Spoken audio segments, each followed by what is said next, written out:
Good morning, my dear students. Today we will continue chapter 6 agriculture and crops. आज हम major crops करेंगे. Major crops classifieds होते हैं food crops, commercial crops, fibre crops and beverages crop. Food crops में क्या क्या आता है आज उसके बारे में हम देखेंगे. फूड क्रॉप्स में आते हैं वीट, राइस, मेज, मक्का, माइलेट्स,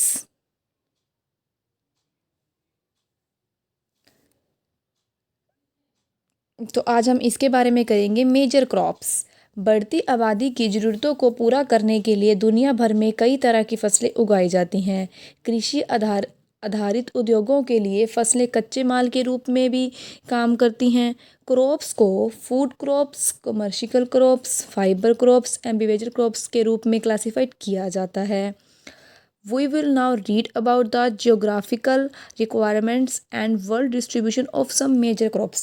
अब हम कुछ मेजर क्रॉप्स की जियोग्राफिकल रिक्वायरमेंट्स और वर्ल्ड डिस्ट्रीब्यूशन के बारे में पढ़ेंगे. फूड क्रॉप्स हम स्टार्ट करते हैं. फर्स्ट है rice. Rice is the main food crop of the world. Rice क्या है? Is the main food crop of the world. It is the staple diet of the tropical and subtropical regions. यह tropical and subtropical regions का मुख्य आहार है. It requires high temperature. Require करता है high temperature 25 degree Celsius and high humidity. इसके लिए high temperature, high humidity और रेनफॉल 150 से 200 सेंटीमीटर की नीड होती है. It grows well in hot and wet tropical and subtropical regions. यह हॉट और वेट ट्रॉपिकल और सब ट्रॉपिकल रीजन्स में अच्छी तरह से बढ़ता है. It is a water thirsty plant. ये वाटर थ्रस्टी प्लांट है. It grows best in alluvial clayey soil which can retain water. ये एल्यूवल सॉइल में सबसे अच्छा बढ़ता है जो पानी को बनाए रख सकता है.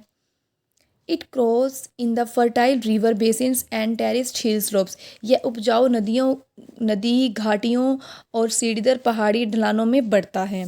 A lot of manual labour is required. बल्कि एक मैन्युअल लेबर की रिक्वायर्ड होती है. Fertilizer and pesticides are use. Fertilizer और पेस्टिसाइड्स का भी यूज किया जाता है. Rice is mostly grown in south Asian countries में. राइस का मोस्टली ग्रोन होता है साउथ एशियन कंट्रीज़ में. China is the leading producer of rice, followed by India, Bangladesh, Japan, Sri Lanka and Egypt. India, Japan, Bangladesh, Sri Lanka और इजिप्ट के बाद चाइना राइस का प्रमुख उत्पादक है. In India the chief rice producing states are Uttar Pradesh. India में जो मुख्य उत्पादक है, प्रमुख उत्पादक हैं producing states are Uttar Pradesh. कौन कौन सी हैं? उत्तर प्रदेश, पंजाब, हरियाणा, मध्य प्रदेश, राजस्थान, बिहार, गुजरात एंड महाराष्ट्र. ये इंडिया में है. और वैसे rice is mostly grown in south east Asian countries में होता है mostly grow. China is the leading producer of rice, followed by India, Bangladesh, Japan, Sri Lanka and Egypt. तो आपको जो कंट्रीज़ के नेम दे रखे हैं ये आपको अच्छे से पता होने चाहिए कि कौन सी कंट्री में कौन सी फसल अच्छी होती है और कौन सी फसल के लिए कि क्या चीज़ की ज़्यादा नीड होती है. जैसे इसमें था इट रिक्वायर्स हाई टेम्परेचर. इसके लिए राइस के लिए क्या रिक्वायर्स था? 25 degree Celsius, high humidity and rainfall कितनी होनी चाहिए? हाई टेम्परेचर था 25 डिग्री सेल्सियस और हाई ह्यूमिडिटी होनी चाहिए. और रेनफॉल कितना होना चाहिए? 150 to 200 सेंटीमीटर. आगे हम देखते हैं वीट की हम बात करते हैं. Wheat is the major crop. Wheat प्रमुख फसलें हैं जो देश भर के लोगों के लिए मुख्य भोजन के रूप में काम करती हैं. It is chief food crop in mid latitude and dry सब ट्रॉपिकल. इसमें क्या है? यह मुख्य खाद्य फसल मिड लैटिट्यूड और ड्राई सब ट्रॉपिकल क्षेत्र में है. इसके लिए मॉडरेट टेम्परेचर 15 डिग्री सेल्सियस और रेनफॉल कितनी होनी चाहिए? 50 to 75 centimetre. The weather should be cool. फसल उगने के लिए और कटाई के समय मौसम के बढ़ने और तेज धूप के समय मौसम का ठंडा और नम होना चाहिए. कोई फ्रोस्ट नहीं होनी चाहिए क्योंकि यह फसल के लिए बहुत हार्मफुल है। There should be no frost, मतलब कि फ्रोस्ट को हम कह सकते हैं ठंड, कोल्ड या धुंध, फॉग नहीं होनी चाहिए। It grows well in well drained, ये अच्छी तरह से सूखा लूमी सोयल में बढ़ता है, लेकिन यह रेतीली जो मतलब कि सैंडी सोयल होती है, लूमी सैंडी सोयल में विकसित हो सकता है। साथ में ही क्या है, black soil as well as black soil. Fertilizer and pesticides are also used. Fertilizer and pesticides का भी यूज होता है। Wheat is grown extensively in temperature grassland of the USA, Canada, Argentina, Russia, Ukraine, Australia and India. अब आगे हम बात करते हैं मेज़, मक्का। मक्का का उपयोग मतलब कि maize is known as corn in the USA and makka in India. Maize requires a moderate temperature, इसका रिक्वायर्स क्या है, moderate temperature of about 20 degree Celsius during the growing period. Growing period के दौरान इसका टेम्परेचर होना चाहिए 20 डिग्री सेल्सियस एंड रेनफॉल कितनी होनी चाहिए 75 से 100 centimetre. It needs a lot of sunshine, it requires well drain fertile soil, मतलब कि इसमें होते बिल्कुल सूखी हुई fertile soil. Maize is use as a food grain and also a fodder, मक्का का उपयोग फूड और फूडर के रूप में किया जाता है। फूडर मीन हो गया मतलब कि चारे के उसमें। द लार्जेस्ट प्रोड्यूसर ऑफ मेज इज़ द यूएसए, जो लार्जेस्ट प्रोड्यूसर ऑफ मेज का क्या है, यूएसए। द अदर कंट्रीज़ हैं वो कौन सी हैं, China, Russia, Brazil, Mexico, Argentina and India. In India it is a crop in Uttar Pradesh, Bihar and Karnataka. अब आपको उसमें पता होना चाहिए कि इंडिया में कहाँ है और अदर कंट्रीज़ में कहाँ है। आगे हम बात करते हैं माइलेट्स, बाजरा मोटे अनाज के लिए एक सामूहिक नाम है जिसमें ज्वार, बाजरा, राई और चारा शामिल है। और हम इसको कहते हैं चारा। दीज आर हार्डी क्रॉप्स, यह कठोर फसलें हैं। Which can be grown in regions with low rainfall, ये कठोर फसलें हैं जिन्हें लो रेनफॉल और हाई टेम्परेचर पे, जैसे इसमें क्या दिखा रखा है, with low rainfall, high temperature और कम उपजाऊ, लेस फर्टाइल और रेतीली मिट्टी वाले क्षेत्रों में उगाया जा सकता है। The chief producers are India, इसके मुख्य निर्माता India, China, the USA, Brazil, Argentina and Nigeria है। जो इसके मुख्य वो हैं उत्पादक हैं, इसके मुख्य निर्माता है। The chief producers are India, China, the USA, the Brazil, Argentina and Nigeria है। तो इसमें भी हमारे को पता होना चाहिए। अब इसमें कितना आ रहा था पहले कि कौन कौन सी कंट्री में मुख्य उसके निर्माता कौन से हैं और किसका कितना टेम्परेचर है, कितनी इसको सेंटीमीटर रेन का होता है, तो वो हमारे को इसमें अच्छे से पता होना चाहिए। ये आप इसको अंडरलाइन भी कर सकते हैं, जिससे आपको क्या होगा कि वो हाईलाइट्स होता रहेगा तो आपको पता लग जाएगा। In India jowar, bajra and ragi are grown in Karnataka, India में jowar, bajra and ragi grown in Karnataka में, महाराष्ट्र में, राजस्थान, उत्तर प्रदेश, पंजाब एंड हरियाणा। आगे हम बात करते हैं कमर्शियल क्रॉप्स। कमर्शियल क्रॉप्स में आती है शुगर केन एंड रबड़। अब हम बात करते हैं पहले शुगर केन की। Sugar cane is a tropical and subtropical crop. Sugar cane क्या है, यह एक tropical and subtropical crop है। It belongs to the perennial grass family and it is indigenous to India. यह बारहमासी घास परिवार से संबंधित है और भारत के लिए सब देशी है। भारत के लिए क्या, ये सब देशी है। यह मैच्योर केन की कटाई में उगाया जाता है। कटिंग को सेट्स कहा जाता है। The cutting are called sets.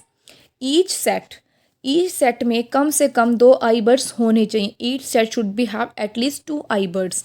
Sometimes new crop is grown from the stubbles of the previous crop. कभी कभी नई फसलों को पिछली स्टबल से फसल के उगाया जाता है। गन्ने की खेती इस विधि को उस विधि को रटूनिंग कहते हैं। इसका रटूनिंग।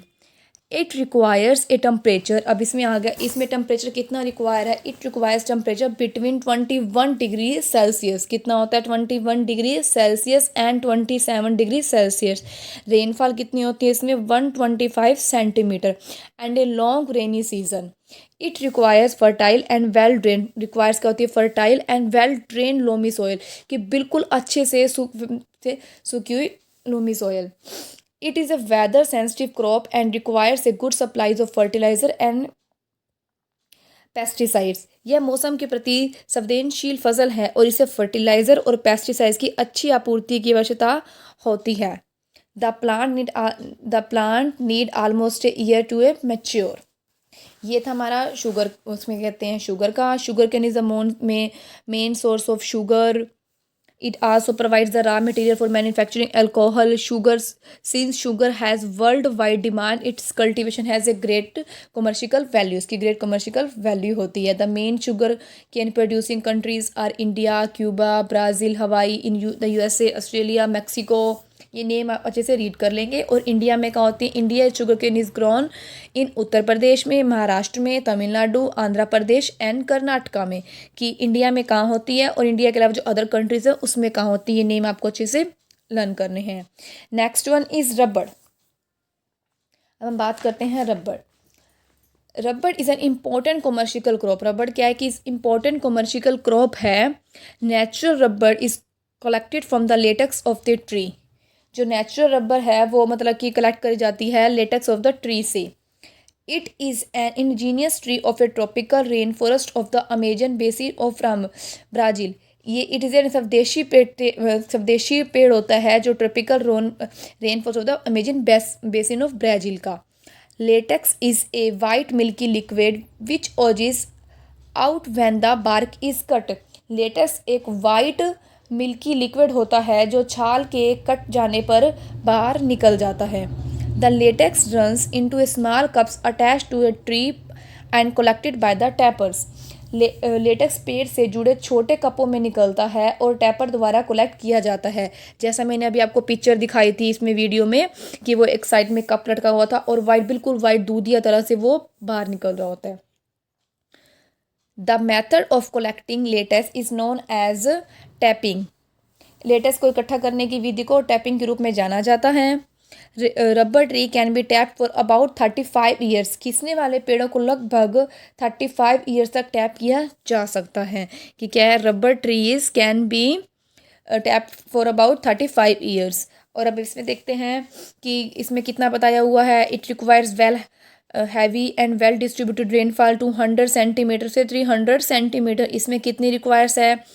Heavy it requires heavy and well distributed rainfall 200 centimetre से 300 सेंटीमीटर तक and having about 75% humidity. The ideal temperature is from 20 degree Celsius to 35 degree Celsius. It requires about 5 to 6 hour of sunlight की 5 से 6 घंटे की sunlight भी चाहिए। Fertiliser क्या होनी चाहिए? वेल ड्रेन होनी चाहिए। लैटेराइट सॉइल होनी चाहिए। फ्लैट और जेंटली अनडटिंग लैंड, मतलब कि बिल्कुल फ्लैट होनी चाहिए। Land are well situated for rubber plantations की लैंड जो उन्होंने काम करना है उसमें वो बिल्कुल सुटेबल होनी चाहिए। नीचे इसके दे रखे हैं कि इंडिया में कहाँ होता है और other countries are Thailand, India, Sri Lanka, Nigeria, Libya, कम्युनिया।